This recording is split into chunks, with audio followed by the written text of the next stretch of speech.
of the Stupid Podcast, and I'm your first host. My name is Robert Joins, along with my co-host. What's his name? My name is Randy Watkins.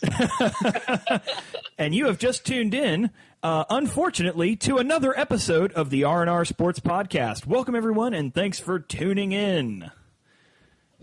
Yes, welcome, everyone. Can I just say something at the top, Robert? Do I really have it? Can I say no? No, you can't. Go for it. Awesome. So I just wanted to thank all of I got a lot of feedback this week. We have a lot of mutual friends together, just a lot of love and support from family and friends for us putting this together. If this is your first time listening, just want to say thanks. If it's also your last time listening, I completely understand. We sympathize. We wouldn't listen to us either. But for those of you who do, thanks. So let's get to the elephant in the room, which now is the news cycle. It's almost a week after it happened, but the Super Bowl, Super Bowl. Yeah, we had some picks, man. How'd that turn out, buddy boy? 0-6. Okay, you won. I just have to give you credit. Okay, the 0-6 stat we'll get to in a minute, but I have to give you credit for calling the Eagles. And we were both cheering them on against Tom Brady, right? Yeah, no one was happier than I was. It's like, and especially when they started trying to make their comeback, it's like, it's a shame. Oh no, Tom Brady broke his leg and threw up on the field and decided to retire. And the whole world, I'm sure is like on their hands and knees saying, please, dear God, when he gets this ball back, just don't let him complete another comeback. I can't take it. Have you seen the meme where it's the dropped pass that Brady received, and instead of the ball, it's the Lombardi Trophy? No. Oh, it's so good. No. It's like somebody superimposed the Lombardi Trophy over the ball, and it just bounces off the tip of his fingers. Yes, I did hear that if it was deflated, he would have caught it. Well, that is true, And part of that is because damn ball boy, I told you to deflate that damn thing. Hi, everybody. Let's break down the stats there for a moment. Let's get into the Cowboys. Let's focus on this. So one of the things back to Deflategate is interesting is Tom Brady, for his height, actually has undersized hands, undersized palms, which is one of the reasons why he likes his balls softer. It gives him a better grip. But yeah, there's those what do you call it? The guys who are just all about stats. You know what I'm talking about. Oh crap! What's the term? All I can think of is analyst that comes to my head. Yeah. Anyways, we'll call it doesn't matter. Yeah. The nerds with the specs. But anyways, hand size is one of those unknown stats that determines success with a quarterback. And so Tom Brady, it's one of the reasons why he likes a softer ball, because he has smaller hands than most quarterbacks of his height. So go figure. He's a huge dude. I would just not think of him as having small hands, but I know that's one of the intangibles they always talk about at the NFL draft every year is hand size. So that makes sense. I don't think they're Trump meme hand size, small hand sizes, but it's pretty close. It's pretty close. Did you see the tweet from Antonio Brown, who's like, come check me out this offseason. We train together. You can catch those balls next year. I love that. I love everybody throwing shade at Tom Brady. All right, we need to. Well, here's the deal. We could throw all the shade we want, but the man's been to 8 Super Bowls and lost 3 of them. He's lost more Super Bowls than Super Bowls Cam Newton's been to. So I ain't gonna say shit. And more. He's been to more Super Bowls than most quarterbacks who've. Or most people who've won as many rings as he has. It's just intense. But let's get down to some of the stats, because you and I are two very different schools of thought on this. So hit me with some of them. Most combined total yards in any game in NFL history, regular season or playoffs, at 1151. And this is Peyton Manning wasn't in this game, right? No, the sheriff rode off in the sunset. Yeah, there's no crazy 49-46 score, right? He's doing.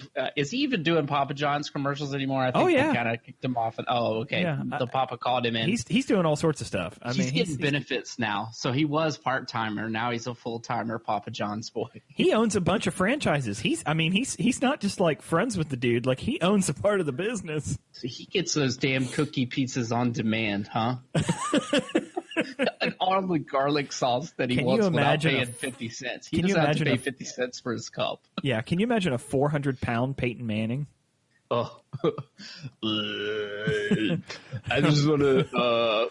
My head. It was a 6 head, but now it's like an 8 head because I just keep growing and growing in size, and now I can't pull myself out of the recliner. Eli, change the channel. But would be great is that he'd be an even more effective pizza salesman at that size. What would his nationwide jingle be then? If he just was that fat. I don't know, something like a nationwide is under your backside. Oh God. Something cheesy like that. Would you like to wash my back? All right, so most combined passing yards in a postseason game in NFL history, 874 passing yards in this one. Yeah, little Nicky Foles, man. He went toe-to-toe with T. Brady. Yeah, he stepped up, and I don't think, a lot of Eagles fans went into the playoffs wondering about how they were going to be without Carson Palmer, and I will truly say that he stepped up. That first postseason game. Carson Wentz. Yeah. I'm sorry. Carson Palmer is retiring in Carson Arizona. Palmer? I'm sorry. Right. Yes. No, yes, I got Carson you, boy. Wentz. I got you. Thank you. Don't want those ugly tweets after. Yeah, those Cincinnati fans are still real salty about that one. They traded one redhead for another. You realize that? How rare is that? Big white redheaded quarterbacks in the NFL are not a dime a dozen, and Cincy had 2. Yes. Yeah. Yep. And they still have the same quarterback. Head coach Marvin Lewis. Just every year there's talks of him leaving, and he's this year we thought he was on the chopping block, but apparently not. I'm just saying, with Cincy's quarterback situation, to quote the prophet Wesley Snipes, always bet on black. Oh, that's where they're making the mistake, man. You don't need them redheaded white boys. You need somebody who can run and throw. Dual threat. Nick Foles really stepped up. I mean, you could just see that the timing of their routes that they had been working on, he was just on fire. Yeah. I mean, you got to give the credit to the guy. When Carson Wentz went down, you and I had a conversation about this. We're like, it's over. It's anybody else's game but the Eagles.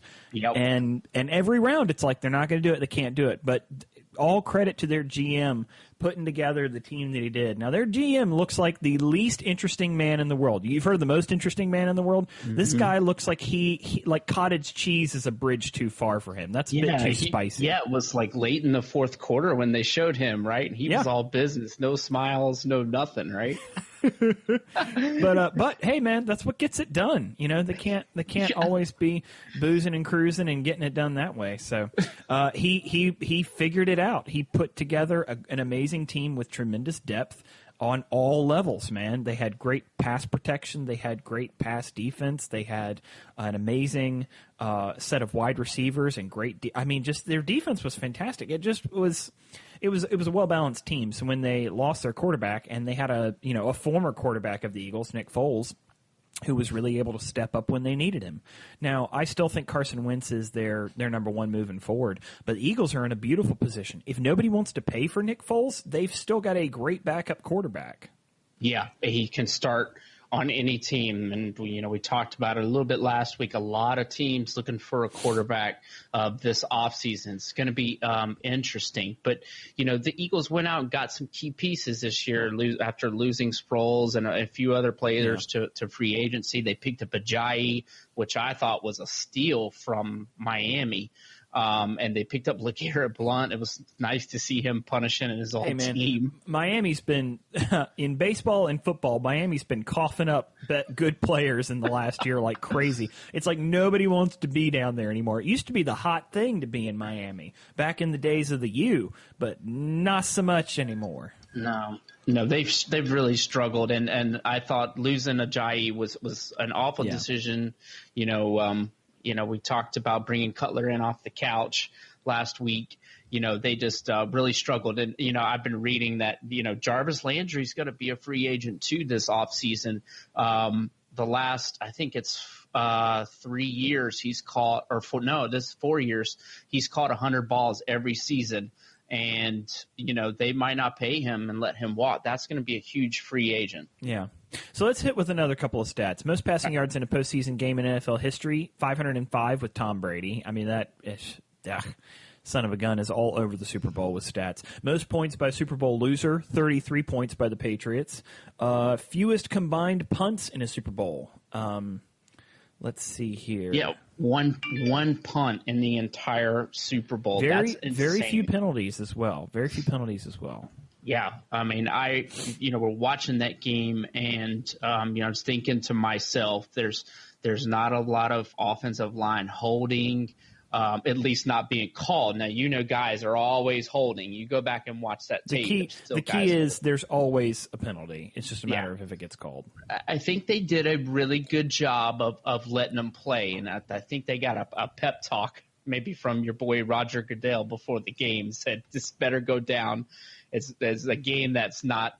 However, it has to be stated this is one of the lowest rated Super Bowls in the last 10 years. Yeah. Yes. What was it? Down 15 or 20%? Something like, yeah. Well, and here's the deal. The NFL's got a problem on their hands. We just had an offensive juggernaut of a game, but you had enough Americans who just said, screw it, I'm not watching. I'm not interested in this product. Yeah. For whatever reason. I think we all know that there was an active boycott this season. But, there are enough people that they've lost interest. And I can understand, man. It's been the no fun league in a big way this season. They made a TV advertisement with the New York Giants talking about how they're bringing back touchdown dances. Yes. Like, do you realize that's what that whole commercial? Yes, that's what that whole. Eli and Odell Beckham. That's what that whole commercial was about. That whole commercial was about. We're going to try and make the league more fun, and guys can actually do stuff in the end zone. Oh well, thanks for ruining the game for 10 years to suddenly realize that we loved that. Everybody loved the antics of Chad Ochocinco. Yep, and Terrell Owens. Yeah, man. At its prime, touchdown dances were awesome. We've seen some pretty creative ones this year, the Eagles being some of the most creative. Yeah. But, I agree with you. I think not only with the protests this year, but the heightened awareness of safety, CTE. We obviously understand that is a problem with head trauma, down the road for these guys. But, you and I have talked about this, when a running back or a wide receiver catches the ball and they turn in a football motion, 9 times out of 10, they're lowering their head to brace for the impact. If I'm a safety or a corner and I'm coming in, now you've lowered the target, right? Yeah. And you've lowered Where do your I go? head. Yeah. Where do you go? And I understand the beef that these defensive players have, even hitting the quarterback. I mean, you can't hit him in the head. You can't hit him in the legs. There's a very small window. But how beautiful was that fumble on Brady? Oh, especially, that was awesome. Did you see he tried to sell it too? After he fumbled, He tried to throw his arm forward, making it look like a forward pass. Oh, he tried to sell that sucker because he was the guy who had that rule in the first GD place, man. Yeah.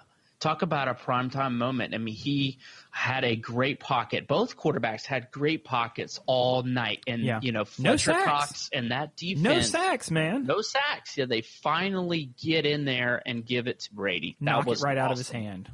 Oh, beautiful. What'd you think about the Super Bowl commercials? What was your favorite? Oh, gosh, man. Honestly, I remember more of the movie trailers being absolute garbage. Like, what the hell is Dwayne "The Rock" Johnson doing hanging from a prosthetic leg on the side of a building? It's like, okay, so it's Die Hard with The Rock, but he's crippled, and but it's less exciting. I love The Rock. I love Ballers, the show. Yep. I love everything he does. I love him too. Movies, I smell what The Rock is cooking, brother.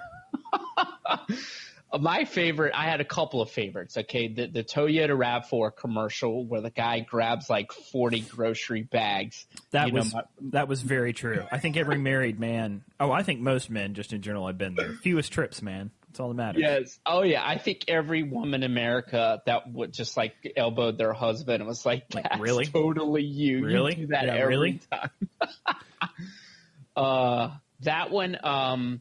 And there was a couple more. I mean, the Odell Beckham one I thought was funny. Now, I did not get the same message that you did, but looking into it now, just like you did, I definitely see where they made a message with that. No. What I mean is like, it's a hilarious commercial, but the point of the commercial, like that's how they end it.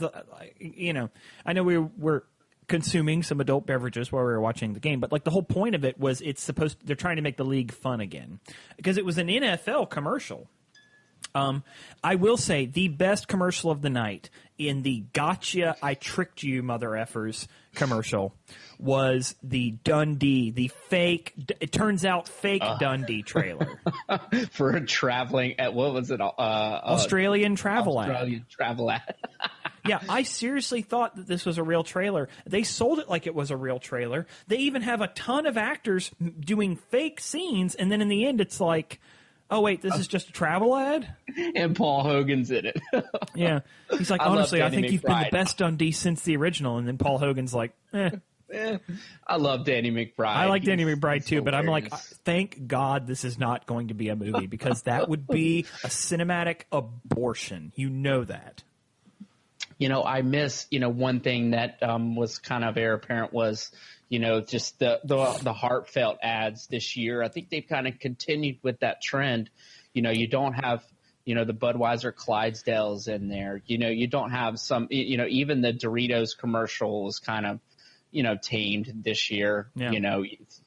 But I really That's miss interesting. those. I didn't even notice. You're right about the Budweiser thing. I did not see the typical Budweiser Clydesdale ad. Yeah, a lot of people were upset about it. Now they were that whole commercial God, does was that about not speak to consumerism more than why didn't they have the horses? They were Americanizing, Budweiser after the whole Bevco thing. But oh hell yeah. So, what do you think about Malcolm Butler being benched right before the game? People are all up in arms, and I'll tell you where a lot of this fake angst, or as I like to call fangst, over this. Thanks. People are desperate to blame a team that should have won, in theory, in their minds. They're trying to find any reason why they didn't. Here's the reason why the Pats didn't win. Tom Brady. There was poor execution. Now, you can call poor play calling, but at the end of the day, it was poor execution. There were guys who were open who didn't get hit. There were balls that weren't thrown where they needed to be, and there was a pretty open pass that Brady could have completed for a first down that he didn't. He threw for 500 yards, though. I mean, if you would have told me on Saturday that in the game tomorrow he's going to throw 500 yards, score 33 points, and they're going to lose, right. I would have been like, yeah. But let's say this in a defensively soft game. Nick Foles outgunned Tom Brady. Oh, absolutely. His completion percentage was better. Now, Tom Brady had a bunch of yards, but Foles' completion percentage was better. I was really wondering and struggling with the decision why a guy that started 16 games this year has been benched in Super Bowl after being the hero of Super Bowl 49 on that last play. I've done a little reading into this. Have you? Not much other than, he was sick. He was, a day late getting to Minnesota. Yeah. Apparently this has been a trend all season, and Belichick had it. Wow. From what I heard. There was also some conjecture about was he really sick because there was a picture of him at like a Rick Ross concert or something. Yeah. Like I said, they've kept it cinched up in the Patriots camp, but I have a feeling that this is a code of conduct kind of a thing. And you know what? Here's the deal. Say what you want about Bill Belichick, but if you're going to bench a guy because he's breaking your conduct rules, that takes some hojos, man. In the Super Bowl. Absolutely. But here's the deal. The guy they went to was bigger than him and comparable in speed. So I don't think it necessarily inherently was a bad move, and that guy wasn't getting burned. That's not the side they were getting burned on. You know what I mean? Yeah, he didn't play bad. I just, Malcolm Butler obviously came out after the game. This is a contract year, so obviously he's not going to be back in New England, I don't think.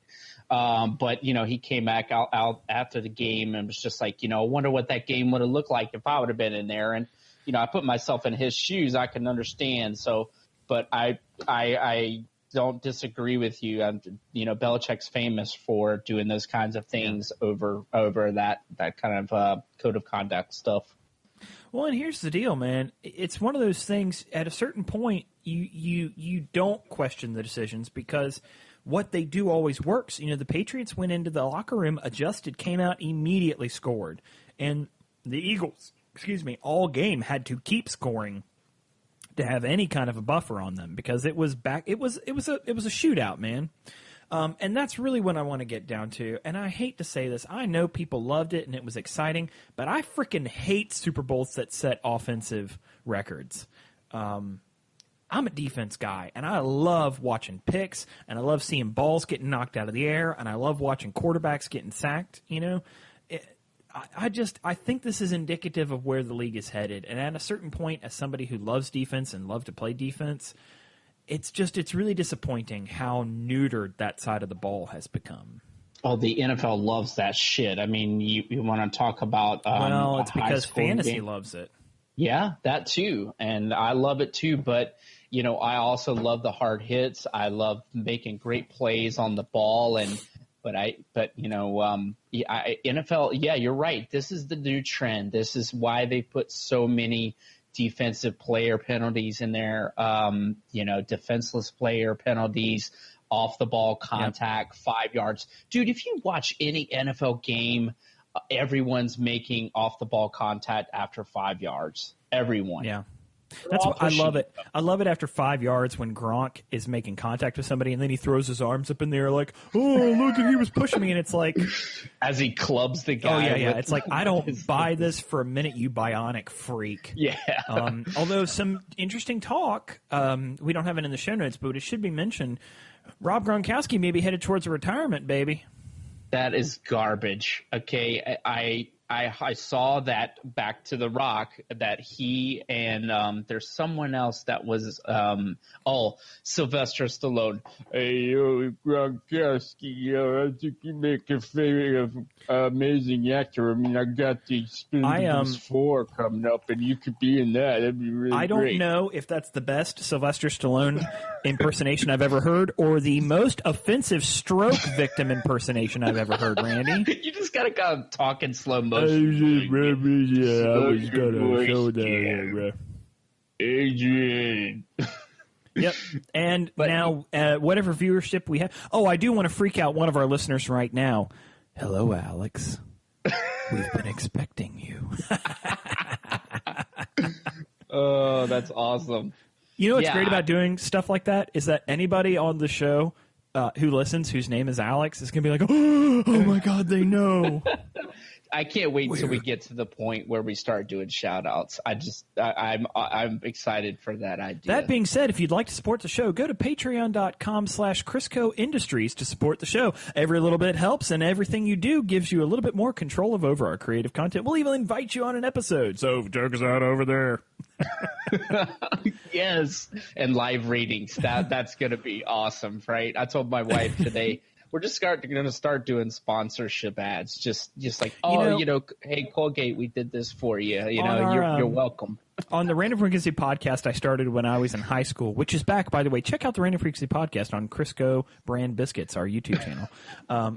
All these shameless plugs. But when we started General Electric, when we started Random Frequency podcast, every episode we started with fake sponsors. Literally. Like we'd make up fake sponsors, but they were humorous fake sponsors.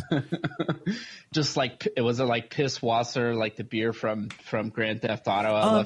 Excuse me, I'd like to think that as a teenage boy, they were a little bit more clever than piss beer jokes. At some point, I will put them together in a video and post them. All the fake ads we used to do, although some of them are a little bit offensive. Oh, that's awesome.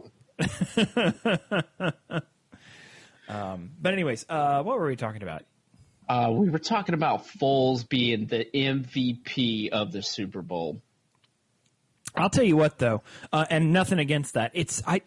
There's part of me, it's kind of like the Heisman. It's like it's always a quarterback or a running back, right?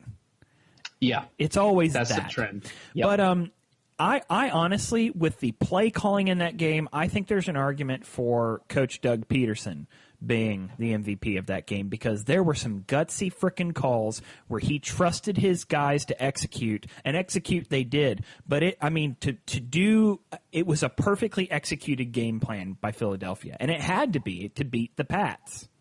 It reminded when as I was watching the game, and I think you and I talked about it. It had Andy Reid's fingerprints all over it. Get running backs in space, get wide receivers one-on-one. Yep. Beat their zones. I mean, that right there, I mean, you can tell that's where, the experience comes out of Doug Peterson and being under his tutelage, where Andy Reid's fingerprints were all over that game plan. Now, did you know this? Doug Peterson, this is his second Super Bowl ring that he will receive. Do you have any idea when he received his first? This is a tough one. This is a tough little trivia question. Trivia question. Yeah, man. I don't. Enlighten me. He was a third-string quarterback behind Brett Favre the year they beat the New England Patriots for the Super Bowl. Wow. Third-string quarterback. Yep. Wow. But coming back to the Pats, both of his rings beating the Pats. He's got their number. That's awesome. Wait a minute. With teams that are green, it's a conspiracy. That is fantastic. That is a great trivia question that I don't think anybody would get. Well, that's why I have the prestigious position of podcast co-host. That's why they pay us the big bucks. By the way, if you go to our Patreon right now, you can see that we are currently making $0 a month. Every dollar helps. So just $1 a month, $12 a year helps the show. Yes, we were talking about a new mic for me before that. That's right. That's hilarious. Yeah. I want to take care of the server space, and they said we're moving on. So Foles played lights out. But we could spend all day talking about the Super Bowl. We could talk about some crazy plays, like some passes they were like touchdowns they were trying to take away. Like you and I were going insane. Like the announcer saying, like, well, they might take this pass away, and it's like, no, God dang it! He caught the ball, made a football move, ran 3 steps upfield, and then the ball crossed the plane of the goal. That's a touchdown. Yeah, the Zach Ertz touchdown. I mean, yeah, both of them. I mean, and Chris Collinsworth, I don't think I'm the only person, but I get so sick of listening to him. Man, that man can suck a pickle pop and use your imagination for what the pickle is. You know what I'm saying? He was a garbage wide receiver. He never did anything. And, we have to constantly listen to him. Al Michaels, I don't mind that much because he's the radio voice. But both of them were just going all over that play. Yeah. And there was another one I can't remember right now, but that touchdown call was like obvious that's a touchdown. Here's the deal. When are they going to bring in some new, young, frickin' blood to the booth? Jesus, we've got the crypt keepers there, and it's like I hate to say it, Dick Clark with New Year's Eve. Like after he had his stroke, Randy, they still dragged him out, and I'm like, this is just sad. That's when he got the countdown wrong. I remember that year. Well, and it hurt. Like I love Dick Clark, but it's like at a certain point, it's like there's a reason Bob Barker's not hosting the Price is Right anymore. Well, and okay, so while we're on that topic, John Gruden's leaving now this year, and he'll be coaching. No more commentary for him.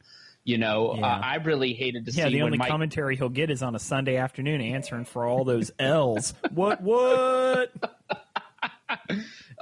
Chucky's going to be roasted again. But, like Mike Tirico, I hated when he left ESPN. I really enjoyed listening to him on Monday Night Football. They really need some fresh blood. ESPN has been betting on the wrong frickin' ponies in their staff, man. I go look at the main page of ESPN, and it's like it's so caustic. There's so many negative stories, and there's so many things that you're like – you just feel like they're trying to manipulate you. It's like, I just want some sports news, man. What's going on here?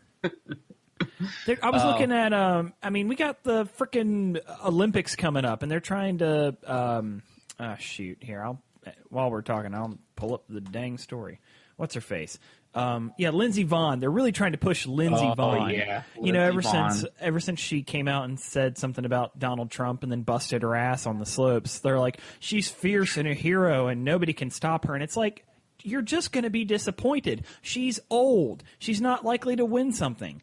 Even if she does, it's like nobody gives a crap about the Winter Olympics. And I know there's the odd person who's like, well, I like watching the speed skating. Mother effer, did you even know that speed skating started yesterday and they've already given out medals? Yeah. Well, I think this year more than anything, it's about the feel-good stories, and the biggest one being, the unification, if you will, of North Korea and South Korea. That, Which, for the moment, Kim Jong-un is playing nice, at least. Did you know South they've Korea. actually done that 3 times before in the Olympics? No, I did not. Yep. I knew that the last time in the 80s, he tried, or I guess it was his father or grandfather then. Kim Jong. Well, there's Kim Jong-il was Kim Jong-un's father, but I can't remember what's his name before Il. That they did not play nice last time when the Olympics was there, or one of the big major sporting events. I think a lot of it is the feel-good stories, and NBC is all about that. I mean, I was reading today that they caught a lot of hell after the doing the opening ceremonies and the walks, and they would cut away from certain countries, and they would play stories and stuff like that when people are walking out. And the cameras would pan to somebody that's not even paying attention. Yeah. The announcers, Tarico was on there, and a couple of other people. Katie Couric, back from the dead, I guess. The shambling corpse of Katie Couric. She was on there, and they were talking through a lot of it when a lot of people just wanted to enjoy it. I will say, in our household, we're excited for the Olympics. Go Team USA. We will watch it. Well, yeah, Do I give two shits about speed skating? No, not really. But I love Shaun White. I am so excited to watch what he's going to do this year, knowing it could be his last Olympics. Yep. Probably disappoint us again. He performs well at the X Games and not the Olympics, breaking our heart, the Flying Tomato. The Flying Tomato. Talk about a redhead. That guy's a hell of a redhead. But all I want to know is, do the curtains match the carpet? Oh, no. No. Yeah. Lots of feel-good stories. Anyways, I'm just picking. Yes, yeah, go USA. Woo! Yes, all the people that the sports I don't give a crap about except every 4 years. Did you see I don't know if you saw the opening ceremonies last night with what they did. Did you happen to watch it? It doesn't sound like you did. You already know the answer to that question. They did flying drones, and they had them lit up into the Olympic rings. And that was really awesome. They did a hell of a job with that, and all the dancers. And South Korea should have had the balls to put forward a League of Legends Olympic team, because that's the real sport in South Korea. The techno nerds. Internet games. Yeah, man. The tech nerds. We got a couple other things we got to hit on here. Edwin Jackson, a Colts inside linebacker, was killed in a car crash. Oh my God. A car crash on his ass. Man. Which is absolutely just freaking tragic. A drunk driver just plowed into him, and that's a tremendous loss.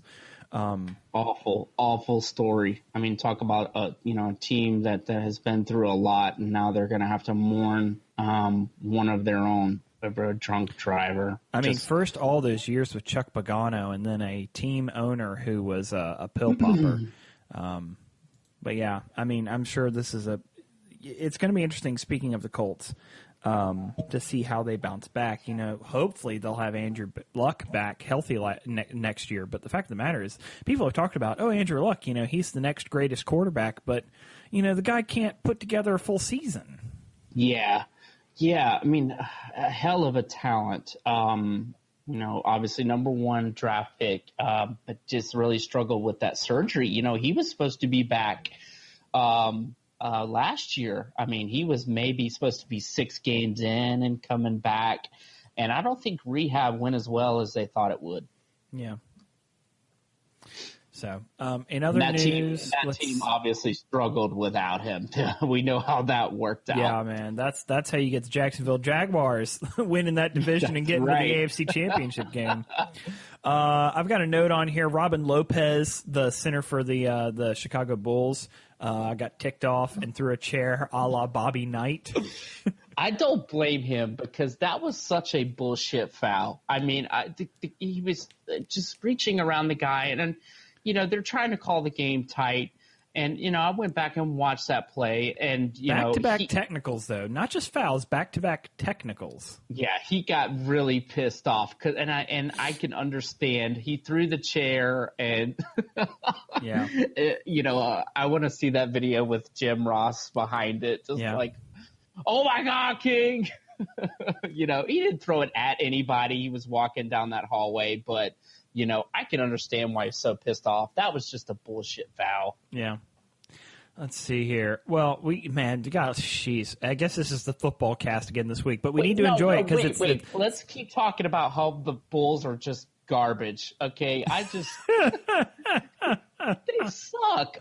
They do. Such a Bulls fan when I was a kid with Michael Jordan. So I was just going to say, so Carolina fan, Jordan, and then Jordan goes to the Bulls. They're the best team in the league for 6 years. Well, 3 years, take a break, and then 3 years. 6 rings. Okay, yeah, exactly. It was a decade. You got to give it to them, But they have just been garbage. They can't get that team right. I mean, I was really ticked when they let Jimmy Butler go, but I've kind of given up on them. I try to root for my Hornets, and Jordan is kind of ruining that team too.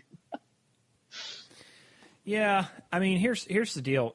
People seem to forget Jordan has a mentality that he alone was the greatest ever, but he didn't start winning until they actually gave him a couple other pieces to play with. You know what I mean? Yeah.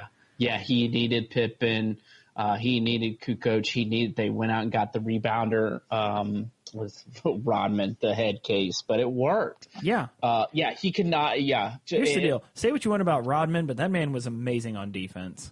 Oh, yeah. I mean, you could not out rebound that guy. He was the Dikembe Mutombo of tattooed, tie-dye haired freaks. He is such an interesting personality. We've watched him a few times when he was on Celebrity Apprentice, and the guy's smart. He's an intelligent dude, but man, he is out there. Oh my God, that guy is out there. And apparently best friends with Kim Jong-un. So, Yeah, he went to North Korea recently, right? He's been a bunch of times. He considers himself like an emissary, like bridging the relationship there. I'm surprised he hasn't taken claim for, the talks that they're having now. I hope he starts a North Korean basketball team there. Oh, jeez. Get their ass whooped by everybody because their resources are for the military, not Can you imagine basketball. being in North Korea? You've never seen an African person before, ever. Right. And then then your first introduction to that is Dennis Rodman. He's like 6'8" or 6'9". Yeah. No. But back on Dikembe Mutombo. Like Dikembe Mutombo walks in, he looks like your typical African, tall, lanky, beautiful dark skin, dressed nicely. In walks Dennis Rodman, glasses, piercings, tie-dyed hair, tattoos. He could be wearing a wig and a dress. You never know. That is true. He was technically married to Carmen Electra for like 12 hours. So yeah, I think that was a dare. Like you won't marry me, and she was like, okay, that's what cocaine does to you. Everything else I do is to piss off my dad. Why not this?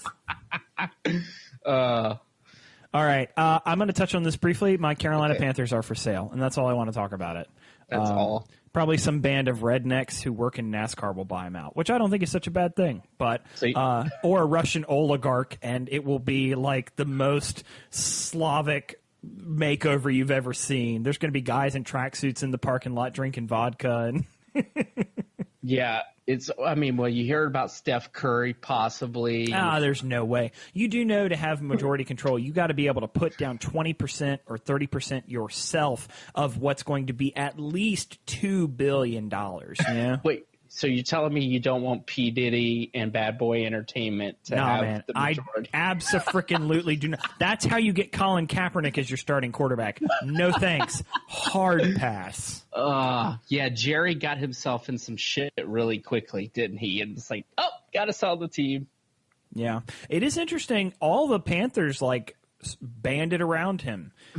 The coach, Ron Rivera, Cam Newton, a whole bunch of the guys, Peppers. I mean, they immediately came to his defense and have stuck with him because they see him as a mentor, someone who's cared about them and helped them in their lives. And, we're not going to make any statements or judgments here, but yeah, it was really surprising. In an age where nobody sticks up for somebody and they immediately distance themselves, the Panthers circled the wagons. He's kind of known as a just player's owner, involved with the guys, engaged with them in the locker room. Because he was a player, you know what I mean? Right. I think that goes a long way. That's why. Who are the suitors for the team? Have you heard other than the? I sent you an article that's got 12 people. It's supposedly been brought down to 6. It's really going to come down to who Jerry wants, because he gets to choose, and then it has to be approved by the other owners. You know what I mean? Okay. So he would never go for something like Steph Curry or now I wouldn't say never. People always like to say if there's a rich old white guy, they love to say he's a racist. But the fact of the matter is he was an NFL player in an integrated league and has owned a team. I don't buy that he would be racist against a group of African American owners. You know what I mean? I don't buy that. Maybe he's racist against Asians because the person he settled with was Asian. I don't know. But that's not for us to say here on this podcast. But I don't think he'd be opposed to that as long as he thought that there was someone who was legitimately invested in keeping the team in Charlotte and keeping the value system that he's built there for the Panthers. They've got some interesting names on this list. I hadn't looked at this list before, but Michael Jordan's name is in it. That's not going to happen. Yeah, but. Not unless he gets another freaking, shoe contract. Joe Gibbs, Mark Cuban. These are some interesting names. Jeff Bezos. You know what would be hilarious? Donald Trump. Donald Trump. He puts a giant golden freaking T over the stadium. Welcome to Trump Stadium. Nobody plays football better than my Panthers. They're huge. Cam Newton's huge. Huge. Can't be stopped. Nobody knows the offense better than I do. Not even the quarterback. Not even the head coach. I'm just gonna go down. Like I said, this is near and dear. This is near and dear to my heart, man. We got to move on because it's as long as it's somebody who cares about the team and wants to keep them in the Carolinas, that's what matters to me. All this people are like, oh, they're just going to move them. They are not going to move them. North Carolina is too big of a market. We are the Carolina Panthers, baby. Yeah, I don't think they're going anywhere either. Let's hope not, at least for the variety of sports. There's a huge thing we have got to talk about, and you know what it is. It's in San Fran, buddy. It's huge. It's Jimmy huge. G's contract. It was huge.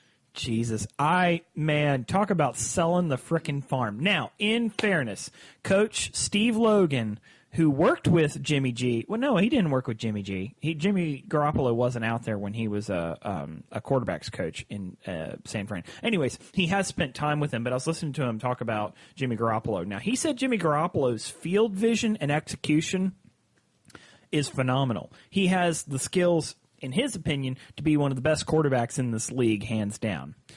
I would hope so at 130. Yeah, with $74 million guaranteed. Now, here's the deal. My opinion is I don't think he's worth anywhere near that. And they'll say, well, he's technically 6-0 in the league.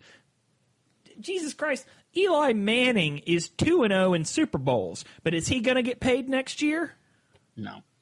And he was in a great system. Come on. And I know San Francisco had a hot streak at the end of the year, but can you really pay a guy off 6 or 7 games? You know what, we've seen that before. Look at the Brett. Was it Brett? No, not Brett Hundley. There was a quarterback for Green Bay a few years ago. Remember, he started in place of Rodgers. Yeah. He went out to Oakland. Gosh, I can't remember the guy's name right now.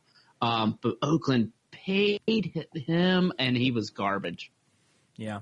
I mean, we see that a lot in the league. I mean, people would be like, oh, you've had a couple of good performances. Here's some money. And even Joe Flacco, who everybody's like, oh, Joe Flacco, top 5 quarterback in the NFL. No. Has a Super Bowl, gets paid, and disappears. It really screws up the market. This is when I hate reading this shit. And we talked about Cousins last week. Also, Breeze is going to be a free agency this year. Not many people realize that, but he could be out of New Orleans. We'll see. But he's been playing very well and coming off the best QBR rating of his career, actually. And he's up for another payday. This really screws up the market. Let's talk about Cousins for a minute, man. Best case scenario, Denver. Worst case scenario, Cleveland. Maybe somewhere in between. I feel like he can take a team like Denver, even Arizona, and you put them on the map. And God, I think Arizona so sad. It's losing Carson, finally retires. Well, but what I mean is they've inherited 2 aging quarterbacks in Kurt Warner first, who took them to a Super Bowl, and then you got Carson Palmer, and they've gotten good years out of these guys. But everything with the Arizona Cardinals is like close. They made it to an NFC Championship game. It was against the Panthers, and the Panthers just blew them out. It was like 49-7 or something like that. Yeah. Do you remember that? I was at that game, actually. Yes. It was you're talking about the playoff game, right? A couple of years ago. Yeah. It was when we went to the Super Bowl. Yeah. I was actually at that game, and that was just they played awful. It was just, Carolina's defense crushed them. But I was close. 49-15. 49-15. Panthers scored 17 points in the first quarter. Yeah. And this will probably be Larry Fitzgerald's probably his last year. And that's so sad, man. But he'll still be selling, University of Phoenix for the next 2 decades. So. I mean, that would be a good landing spot for Cousins. He could fit right in very, very quickly. Denver, obviously, we know the situation there. I mean, hey, he could end up at the Jets. We didn't talk about them. I have heard murmurs about Cousins going to the Jets, which, man, talk about another slow death. People keep, the Jets for the last 10 years, too, is another one of those teams is close. They've had their moments, but they've also been hot garbage. Yeah. There's a lot of other trades and a lot of other changes that are going around. I see you've got a note here, Matt Patricia going to Detroit. Another big news, Josh McDaniels going to Indianapolis. Oh, wait. Just kidding. Oh, wait. He pulled the chain on that after he agreed and even brought in assistant coaches already. All these people quit their jobs, started joining Indy staff, and he was like, nah, I'm going back to New England. I will tell you what, though, better now than 6 weeks into the season. That's true. Better There's now. still time for them to find somebody else. But, I saw some inconsistent reports. I saw he needed a talk with his family. I saw he had already agreed to the deal and bringing coaches in. And I also saw Kraft sweeten up the deal because we know Belichick's not going to be there forever. Oh, yeah. Well, and, if you believe the rumors, of course, Robert Kraft and Bill Belichick are on the ropes, which I don't frickin' believe for a GD minute, man. Chicago, once again, getting another coach, Matt Nagy, this year from Kansas City. Sorry. Oh, God. They're going to be hot garbage again. Bears fans are I love my Bears fans. I know you're out there. I know you're listening. But, y'all, you drive me nuts, man. Your dedication. Yeah, the Bears. Chicago, man, I've had some Chicago people almost throw blows talking sports to me. I thought we were having a friendly conversation, and it was getting heated real quick. They get this talent. I mean, Kevin White, remember how much he was touted coming out of college, being a first-round draft pick. that he was this amazing wide receiver. He gets hurt his rookie year, is out for the season, comes back and doesn't do a damn thing last year. I don't know what is going on in Chicago. Your old coach couldn't do anything with him. What makes me think that Matt Nagy can? Yeah. Yeah, I don't see. You know what I mean? I don't see how that gets any better. But we got to move on a little bit. We got still many more miles to go here. Just a few more things I want to touch on. Golly Moses, this is one of the biggest trade seasons in the NBA. We saw D Wade and Derrick Rose and what's his name, Thomas. Also, Isaiah Thomas, getting booted from the Cavaliers, which is fine. Wade was an experiment to bring in, to see if he still had any juice after he had gone to Chicago. So his ass is back in Miami right now. Yep. You've got Rose, who never really fully committed. He's missed weeks at a time and didn't even show up for practices. So bye-bye. Dude, what the hell happened with that guy? You know what it is? The injury bug. He let LeBron get in his head. Remember, he went to a couple of Eastern Conference championships against Miami and just fell flat. Like the people who challenged them in the East were the Pacers and the Bulls when the Miami super team was there.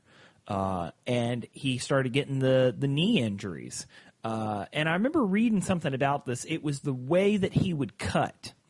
The way that he would cut specifically he should have been broken of like early of in his development in his career, but it's just really hard on the knees. And once your knees start going out, look at Greg Odom, man. Greg Odom was supposed to be this star center in the NBA and do whatever, and winds up in, in Portland, and he's plagued by knee and back issues. I remember that draft when he got drafted. Who did Greg Odom play to? Was it the Buckeyes? I feel like it was the Buckeyes. Yeah, I want to say it was Ohio and Ohio State, I should say.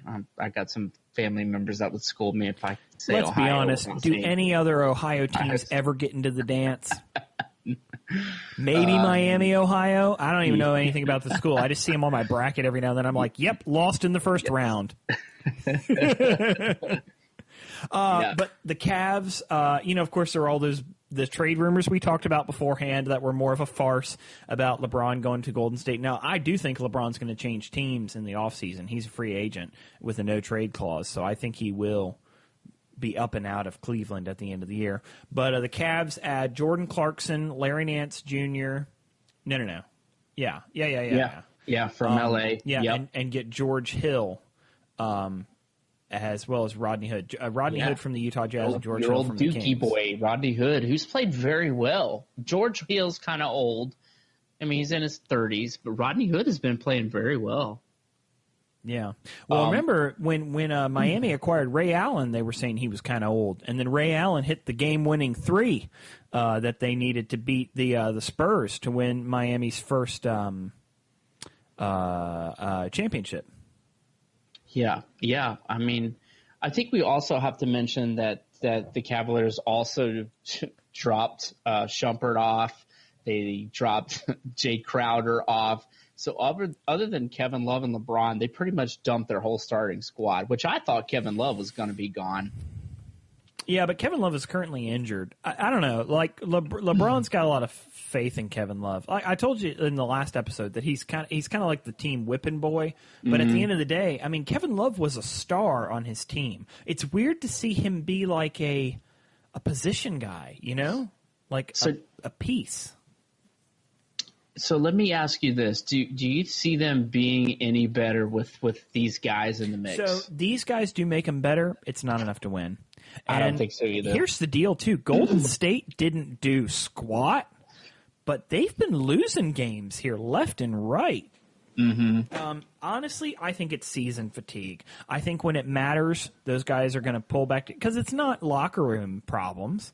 It's just, what do we care, And Steve Kerr has said, man, they're ready to get to the All-Star break because these guys are exhausted. Yeah. I mean, that's definitely I hate hearing. I'm just tired of these NBA guys complaining about like, oh, the games are so exhausting. There's not enough game, or there's too many games, or whatever. And it's like, I don't know, man. They're beating the hell out of the Spurs right now as we speak. So, I mean, that they're obviously got some juice left in the tank. But yes. Geez, talk about that flat tire that just won't stop. I read a lot about this whole move to that basically Cleveland is handing over LeBron to the Lakers this coming summer. Because they're just going to dump these salaries and open up a max contract. And Cleveland will never see a conference championship game again. You know it, and I know it. LeBron James is the best thing to ever come out of Cleveland, and we shall never see it again. It was definitely an interesting trade to see because there was talks before this about LeBron saying, just blow it all up, let's start all over, and that's exactly what happened here. Yeah. Well, and let's face it, man. I know people have their criticisms of LeBron, but you still have the best player on the court on your team. Say what you want about Golden State. It takes 3 amazing players to beat one phenomenal player in LeBron James. Because, he can will himself into these 40-plus point games, and you're like, where the hell did that come? It's almost a quadruple-double, Yeah, youngest player ever to 30,000 points. We have to touch on that, man. Oh, yeah. I'm not taking that away from it at all, but he's obviously got some control in the locker room and upstairs about what's going on with the team. Yeah. Maybe a little too much control. Yeah. Well, and that's one of those things, everyone is cursed by not having any no-men. Now, I know you want to talk about this because there's got to be some gloating on your part, but the biggest sports rivalry in college period occurred yesterday. Carolina, Thursday night. Your Carolina Tar Heels at home were able to beat the Dukies, beat the Duke Blue Devils. UNC. Go, Heels, go. It's funny? What a game, though, because I thought Duke was going to beat the shit out of us, and just the first half. Marvin Bagley Jr. has got to be the most exciting player in college sports right now. I think Luke May would disagree, but yeah, sure. Luke May has looked fantastic, but Bagley just makes guys look like high school ballers. Yeah, well, and won't have him. He'll be gone. So yeah, you think he's one and done? I do want to say about the Carolina rivalry. People always get worked up about this game, and they'll be like, "Oh, well, Duke has all these recruits." Or when Carolina had Tyler Hansborough. They'll be like, "Oh, they've got this guy. How could they possibly beat them?" And then you've got guys like Phillip Rivers who will drop threes at the end of a game. The Duke Carolina game is the best. It's always a week after the Super Bowl for a reason. Did you say Phillip Rivers? No, I don't know. You can roll back the tape. May have misspoken. Austin Rivers. Austin Rivers. Thank you. 85, 84. You know what? You misspoke on like 3 names last week, so I'll take this one. Yeah, Austin Rivers, Doc Rivers' son. Third. I left my ass off listening to that. Yeah. But anyways, so you've got these great. It doesn't matter who has more talent. That's how good the rivalry is. Even in a quote-unquote down year, you've got teams like Carolina who on paper shouldn't beat Duke, and they do beat Duke. And we're going to, Duke's going to get to play Carolina again. And that's what's so great about the rivalry. They play twice during the regular season, hopefully one more time in the ACC championship. And then it's never really shooken out in the NCAA tournament. Right. But it's the rivalry everyone loves, which leads me to some shade getting thrown this last week against NC State from Carolina. Did you read anything on that? NC's no, but I can imagine. Tell me about it, and then I'll comment. Hold on a second. It's probably them trying to hype this stupid rivalry, which there is no rivalry. I don't think it's a rivalry. I mean, I don't like State. Randy, now see, you're showing your age here. Before Duke had Coach K, NC State and UNC were the college rivalry. Yes, then I'm showing my age. I was just going to say, don't give a damn about the Barry. So what's his name? Joel Barry said when interviewed, he's like, "Well, we think of Duke as our rival, but NC State's not a rival." Now remember, NC State has beaten both Duke and Carolina this year, so this was the rematch later in the season. Yes. Which actually happened today. And Carolina won, but they won by 7 points. Yeah, it was a very close game. It was a hell of a close game. Yep. A nail biter. And essentially what happened is State beat UNC at home and UNC beat State at home. So it's a push for the season. Blows. Speaking of Luke May, though, he was a beast today. He dropped 33 points on State and grabbed, I think, 17 boards. The guy was unstoppable. Here's the deal. That's a great story. A walk-on. He was a freaking walk-on. Yeah. He's just played his ass off, and I'm very proud of him. But don't try and change the subject that my Tar Heels beat your Dukies this week, okay? I'm just trying to give some context. I'm just trying to give you some context. That's what makes the story so good, is that it doesn't matter who has more McDonald's All-Americans on the team. That's the benefit of the rivalry. Yeah. And I'll give you another example. Randall. Virginia Tech beat number 2 ranked Virginia today. Did you hear that? Oh, no, I didn't. They were 12-0 they beat him in overtime by 1 freaking point. It was brilliant. Wow. Virginia's been dominated, and they were supposed to be gunning for that number 1 seed over Villanova, which they probably will be still number 1. You know how remember I said, them rivalry games, how they kind of it doesn't matter what your ranking is? That's kind of another clear indicator of another game that's a rivalry game. Virginia Tech isn't even ranked, and Virginia Tech beats State and Virginia in the same week. Yeah. So, the ACC is muddy. The question is, who's the best team? I don't freaking know, man. Even Clemson is winning this year. That's the insane thing. It's a football school. At least I think of them now as a football school. It's doing very well in basketball. Yeah. It was a great game. I just really thought it was awesome and lived up to the rivalry hype. And that's exactly – you hit the nail on the head that every year it's going to be a great game. These guys are going to play their ass off. It's going to be, it's just a great game. They're going to trade their shots back and forth, but overall, just an awesome experience. I will say, and this is arguable, but I think it's the best rivalry in sports, period. Well, if you look at the ratings, it goes to show. UNC Duke draws internationally. It's phenomenal, and I feel very fortunate to be so close to it. One, geographically, but also with my family connections to the schools. Yeah, I will say, next year I'm so jealous that Duke has got the top 3 recruits in the nation again, and got Zion Williamson in there. I honestly, it was a South Carolina boy. A lot of people were trying to bring him to North Carolina, and then at the last minute, he chooses Duke. I thought he was going to either go to Kentucky or possibly stay in South Carolina. I knew Carolina was a long shot, but then, of course, when I got the alert, he's going to Duke. I hate to say it, man. Damn it. I hate to say it, man. I've seen a lot of facilities in my day, but I have seen the hallowed halls of the inside of the Duke University basketball facilities. Jesus. Holy crap. If that was the only thing you were doing to make your decision, buddy boy, wow. Their private practice facilities, they're nice, man. You got mahogany lockers and giant 72-inch screens and stuff there in the locker room. And, they've got the, in the tower that Kay built, they've got the hall of trophies right there on the first floor. You can go see them anytime. So that's the thing about building a long-term program. There is an expectation for excellence. Not that there isn't at Carolina. There totally is.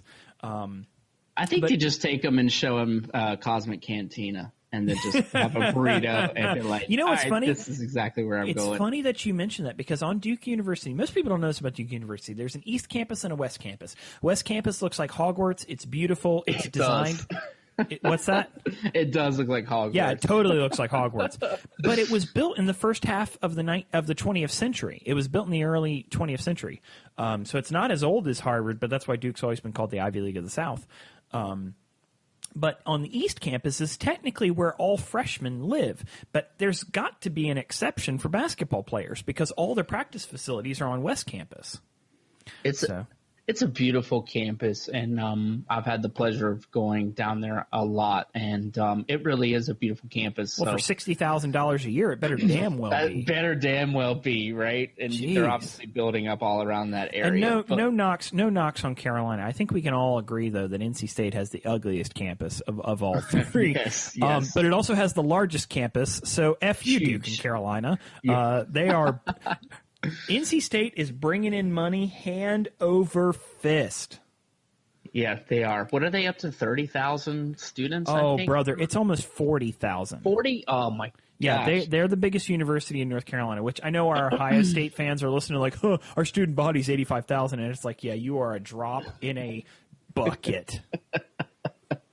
And your football program is still corrupt, so whatever. Oh gosh, when we go back to Cameron in March, it's going to be a hell of a game because I love I think it's the season ends with Carolina Duke, doesn't it? Probably.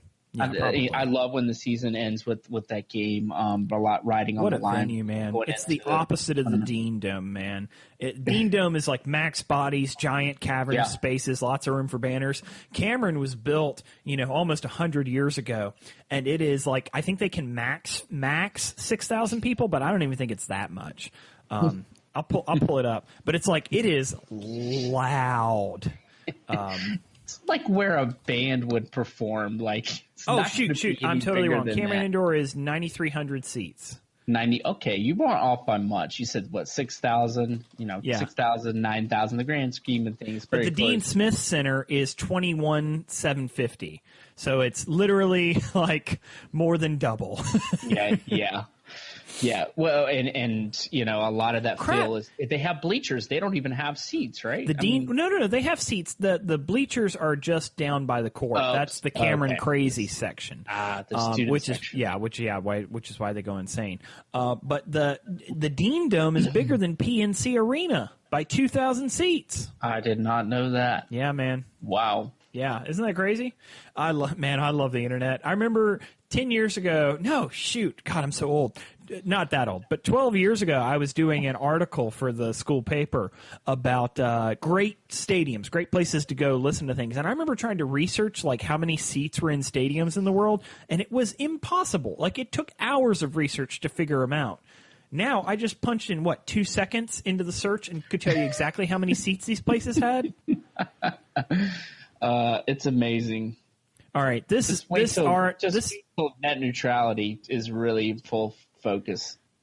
Well, geez, we're not going to talk about net neutrality in this episode. You know what? We don't have anything else. We've run out of stories. So if you would like to follow us, check us out on Twitter at CriscoCast, spelled like the name ChrisCoCaast. You can also find us on Facebook at Chrisco Industries. We have a Facebook page. Let's see here. You can find us on YouTube. If you are listening to us on YouTube, you can find us at youtube.com/Chrisco Brand Biscuits. Funny name, but it's a funny channel, and we got lots of great content there. And as I've mentioned before, but will mention once again, if you like the show, want to support us in any way, want to help us, or just throw us a shekel, check us out on patreon.com/Chrisco Industries, and feel free. There is additional content that you can find for being a patron who supports our show. Randall, do you have anything that you would like to add at the bottom of the show here? Just thanks, like we did, like at the top of the show. Thanks to our friends and family for their love and support. It's just fun. I've just wanted to do this for years. Not that I would think I would ever make a freaking dime off of doing this, but just to be able to talk sports with you, just to be able to talk sports in general is just fantastic, and I really enjoy it. Likewise, brother. Well, listen, I hope y'all have enjoyed another harrowing episode of the R&R Sports Podcast. So, for my buddy Rando and myself, Robert, thank you for listening, and we will see y'all next week. And good day, mate. Ah, yes, yeah, I hear you one of them Dundee boys. Oh, the Barbie. I'm not showing another strip on the Barbie, yeah. On another Dundee movie.